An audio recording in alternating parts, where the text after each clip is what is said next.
Baik, teman-teman media yang saya hormati, hari ini saya didampingi oleh Pak Prof. Erani sebagai Sekretaris Tim Satgas Hilirisasi dan Kedaulatan Energi dan Pak Dirjen Minerba. Kami baru selesai rapat bersama Bapak Presiden dengan seluruh anggota Satgas Hilirisasi yang terdiri dari beberapa kementerian dan juga ada Panglima, Pak Menan dan Pak Kapolri, di mana kami telah memutuskan tahap pertama hilirisasi yang ditargetkan kurang lebih sekitar 618 miliar US dollar untuk di tahun 2025 yang tadi kami paparkan kurang lebih sekitar 21 proyek pada tahap pertama yang total investasinya kurang lebih sekitar 40 miliar US dollar, dan tadi kita sudah melakukan pembahasan secara detail termasuk di dalamnya adalah nama-nama proyek investasi apa aja yang kita lakukan. Yang pertama, kita akan membangun storage minyak untuk menuju ketahanan energi nasional kita berdasarkan Perpres itu harus menambah 30 hari, dan itu kita akan bangun di salah satu alternatifnya dari Pulau Nipa. Yang kedua, kita juga akan membangun refinery yang insya Allah kapasitasnya itu kurang lebih sekitar 500.000 barel. Ini salah satu yang terbesar nantinya. Ini dalam rangka mendorong agar ketahanan energi kita betul-betul lebih baik. Yang kedua, kita juga akan membangun DME yang berbahan baku daripada batu bara low kalori sebagai substitusi daripada LPG. Ini kita akan lakukan agar betul-betul produknya bisa dipasarkan dalam negeri sebagai substitusi impor. Yang lain-lain saya pikir teman-teman termasuk dalamnya adalah bagaimana meningkatkan nilai tambah pada proses tembaga, kemudian di nikel dan juga boksit untuk sampai dengan alumina. Kemudian di sektor pertanian, di sektor perikanan juga masuk tadi, termasuk di sektor kehutanan. Saya pikir itu sebagai informasi awal yang perlu saya sampaikan. Silakan kalau ada yang mau ditanyakan. Saya ingin menjelaskan bahwa tahun-tahun sebelumnya DME ini sudah pernah kita lakukan dan bahkan sudah pernah melakukan groundbreaking, tapi waktu itu investornya dari Air Product itu kemudian mundur. Tapi kemudian ada juga investor yang menawarkan dari China, tapi juga tidak termampu diimplementasikan. Sekarang kita tidak butuh investor.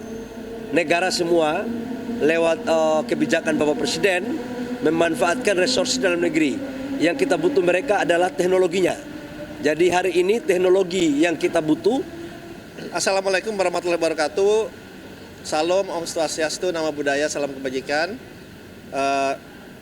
Kami dari Satgas Hilirisasi dan juga semua kementerian terkait, termasuk ada Pak Menteri KKP, kita baru melaporkan kepada Bapak Presiden beberapa proyek yang akan kita investasikan. Kita akan review di hilirisasi, dari hilirisasi mineral, batu bara, kemudian juga produk pertanian, produk kelautan seperti rumput laut dan yang lain-lainnya. Kita mendiskusikan, kita melihat proyek-proyek ini dampaknya gimana dari segi penciptaan lapangan pekerjaan, dampaknya ke segi ekspor seperti apa, penurunan impornya seperti apa, dan juga kesiapan tentunya dari pendanaannya. Dan dalam hal ini nanti kita dari semua kementerian akan duduk lagi untuk lebih mendetailkan program-program itu, proyek-proyek itu, sehingga bisa menjadi visible, karena ini investasinya juga harus memberikan return yang baik, yang acceptable, karena ini akan banyak berikan pendanaan misalnya oleh Danantara. Jadi Danantara juga kita akan melalui proses yang proper, melalui proses komite investasi, due diligence, itu semua step akan kita lalui, karena kita juga terbuka sesuai dengan industrialisasi yang ingin kita tempuh, yang ingin kita capai. Sehingga kita bisa mempunyai industri yang sehat, yang berkelanjutan, berkesinambungan, di saat bersamaan ini mempunyai dampak yang besar terhadap pertumbuhan perekonomian kita, dan juga yang paling penting yang tadi kita bicarakan itu adalah berapa banyak pencipta lapangan pekerjaannya, Pak Menteri ya. Itu setelah yang kita bicarakan, kita mereview saja, tapi kembali lagi nanti ini akan diserahkan sesudah lebih detail dan akan dianalisa oleh tim dari Komite Investasi, Komite Audit dari Danantara. Mungkin kurang lebihnya seperti itu.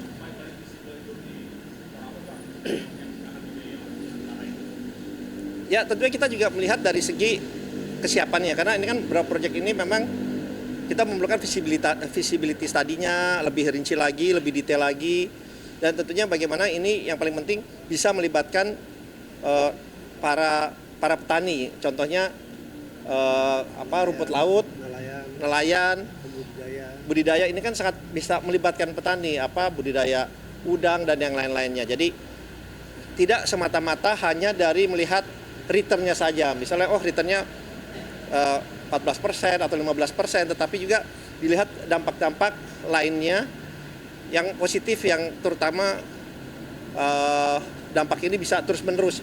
Seperti salah satu produk yang tadi kita sampaikan adalah rumput laut yang memang sangat-sangat positif, dan produk turunannya kan sangat banyak untuk rumput laut ini.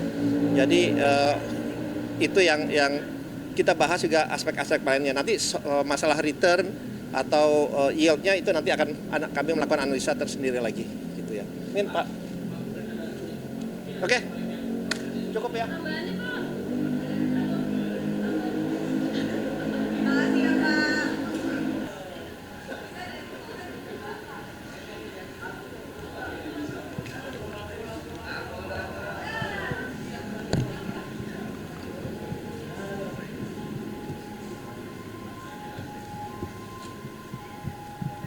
Bahas hilirisasi ya, jangan bahas yang lain-lain.